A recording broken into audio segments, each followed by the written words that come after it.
નમસ્કાર મિત્રો. આજના આ યુગમાં વ્યક્તિ સૌથી વધુ મહત્ત્વ તેમના બાહ્ય દેખાવને આપે છે. બાહ્ય દેખાવને સુશોભિત કરવા કે સંભાળ રાખવા અલગ અલગ સુસાધનોનો ઉપયોગ કરે છે. વાળ વ્યક્તિગત દેખાવમાં મહત્ત્વનો ભાગ ભજવે છે. બાળકો હોય કે પુરુષ હોય કે સ્ત્રી હોય, તમામ તેમના દેખાવને અનુરૂપ નવા ટ્રેન્ડ મુજબ અલગ અલગ હેરસ્ટાઇલ કરાવતા હોય છે કે વિવિધ પ્રકારના હેર પ્રોડક્ટનો ઉપયોગ કરી તેની જાળવણી કરતા હોય છે. આ તમામમાં મદદરૂપ થાય તેને હેર સ્ટાઇલિસ્ટ કહેવાય છે અને તેમના કામમાં મદદ કરનારને સહાયક હેર સ્ટાઇલિસ્ટ એટલે કે આસિસ્ટન્ટ હેર સ્ટાઇલિસ્ટ કહેવાય છે. આસિસ્ટન્ટ હેર સ્ટાઇલિસ્ટ એ બ્યુટી અને વેલનેસ ક્ષેત્રમાં મહત્ત્વનો એક પ્રશિક્ષિત વ્યવસાય છે જે હેર સ્ટાઇલિસ્ટને સહાય કરે છે અને ગ્રાહકોને વાળ સંબંધિત સેવાઓ આપવામાં મદદ કરે છે. આજના સમયમાં વ્યક્તિગત ગ્રૂમિંગ અને પ્રેઝન્ટેશનનું મહત્ત્વ વધ્યું છે. લોકો પોતાના વાળની કાળજી, સ્ટાઇલ અને ફેશન માટે પ્રોફેશનલ સેવાઓ લે છે. આ ક્ષેત્રમાં આસિસ્ટન્ટ હેર સ્ટાઇલિસ્ટની મહત્વપૂર્ણ ભૂમિકા હોય છે. તો સૌપ્રથમ મૈત્રીબેન એ જણાવશો કે આસિસ્ટન્ટ હેર સ્ટાઇલિસ્ટ એટલે શું? આસિસ્ટન્ટ હેર સ્ટાઇલિસ્ટ એ એવો વ્યક્તિ હોય છે જે સેલોન અથવા બ્યુટી પાર્લરમાં મુખ્ય વાળ સ્ટાઇલિસ્ટને મદદ કરે છે.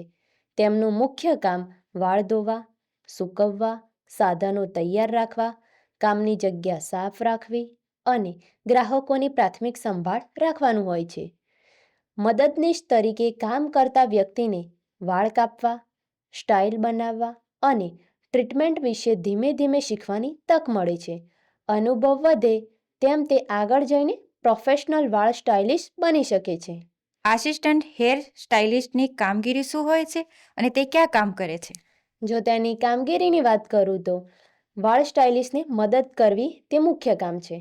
વાળ કાપવા, કલર કે સ્ટાઇલ કરતી વખતે જરૂરી સાધનો તૈયાર રાખવા, વાળ ધોવા અને સૂકવવા, જેમાં ગ્રાહકોના વાળ શેમ્પૂ કરીને ડ્રાયરથી સૂકવવા, સાધનો અને સામગ્રીની વ્યવસ્થા, જેમાં કાંસકા, કાતરી, મશીન, ટુવાલ વગેરે સાફ અને તૈયાર રાખવા, સ્વચ્છતા જાળવવી, જેમાં સલૂન અને કામની જગ્યા સ્વચ્છ રાખવી.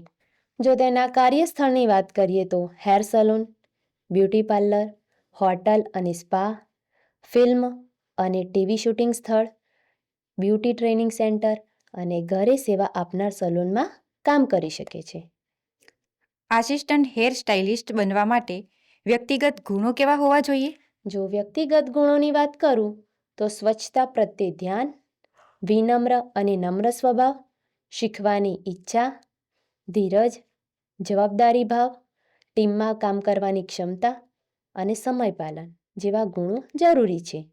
આસિસ્ટન્ટ હેર સ્ટાઇલિસ્ટ બનવા માટે શૈક્ષણિક લાયકાત અને ભરતી પ્રક્રિયા શું હોય છે? જો તેની શૈક્ષણિક લાયકાતની વાત કરું તો સામાન્ય રીતે ધોરણ 8 પાસ અથવા ધોરણ 10 પાસ. ઘણા સલૂનમાં શિક્ષણ કરતાં કૌશલ્યને વધુ મહત્ત્વ આપવામાં આવે છે. અને જો એની તાલીમ અથવા તો એના કોર્સની વાત કરું તો બ્યુટી પાર્લર અથવા હેર સલૂનમાં ટ્રેનિંગ કોર્સ, આઈટીઆઈ તથા સ્કિલ ડેવલપમેન્ટ સેન્ટર દ્વારા કોર્સ તથા ટૂંકા ગાળાના સર્ટિફિકેટ કોર્સ કરી શકે છે. જો તેની ભરતી પ્રક્રિયાની વાત કરું તો અરજી કરવી, જેમાં નજીકના સલૂન અથવા પાર્લરમાં સીધો સંપર્ક કરીને કેટલીક જગ્યાએ મૌખિક અરજી દ્વારા, ઇન્ટરવ્યૂ, ટ્રાયલ પીરિયડ, એપ્રેન્ટિસ તથા મદદનીશ તરીકે નિમણૂક જેવી એની ભરતી પ્રક્રિયા હોઈ શકે છે. આસિસ્ટન્ટ હેર સ્ટાઇલિસ્ટનું માસિક વેતન કેટલું હોય છે? તેનું માસિક વેતન વ્યક્તિના અનુભવ અને કુશળતા પર આધાર રાખે છે. આસિસ્ટન્ટ હેર સ્ટાઇલિસ્ટમાં પ્રગતિના અવસર કેવા મળી રહે છે? તેમાં પ્રગતિના અવસરની વાત કરું તો તેના અનુભવ સાથે પદમાં વધારો થાય છે. શરૂઆતમાં મદદનીશ વાળ સ્ટાઇલિસ્ટ, પછી જુનિયર હેર સ્ટાઇલિસ્ટ અને આગળ જઈને સિનિયર હેર સ્ટાઇલિસ્ટ બની શકે છે.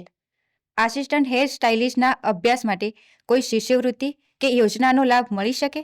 હા, તેની શિષ્યવૃત્તિની વાત કરું તો કૌશલ્ય ભારત મિશન, જેમાં બ્યુટી તથા હેર સ્ટાઇલિંગની મફત અથવા ઓછી ફીમાં તાલીમ, નેશનલ સ્કોલરશિપ પોર્ટલ સાથે નોંધાયેલ ITIની વિગતો જાણવા માટે નેશનલ સ્કોલરશિપ પોર્ટલની મુલાકાત લો. ITI તથા વ્યવસાયિક તાલીમ માટેની શિષ્યવૃત્તિ માટેની વેબસાઇટ છે digitalgujarat.gov.in ની મુલાકાત લો. તો મિત્રો, આસિસ્ટન્ટ હેર સ્ટાઇલિસ્ટ એક સર્જનાત્મક અને રોજગારમુખી વ્યવસાય છે. આ ક્ષેત્ર યુવાનોને બ્યુટી અને વેલનેસ ઉદ્યોગોમાં કારકિર્દી બનાવવાની ઉત્તમ તક આપે છે. મહેનત, કુશળતા અને વ્યવસાયિક અભિગમ દ્વારા આ ક્ષેત્રમાં ઉજ્જવળ ભવિષ્ય બનાવી શકાય છે. તો મિત્રો, આ સંદર્ભે સફળ થયેલા વ્યક્તિઓની સાફલ્યગાથા અને વધુ માહિતી તમે આ વિડીયોના ડિસ્ક્રિપ્શન બોક્સમાંથી મેળવી શકો છો. આશા છે કે આ માહિતી આપને ઉપયોગી થશે. ખૂબ સરસ મૈત્રીબેન, તમે ઉપયોગી એવી માહિતી આપી. ધન્યવાદ.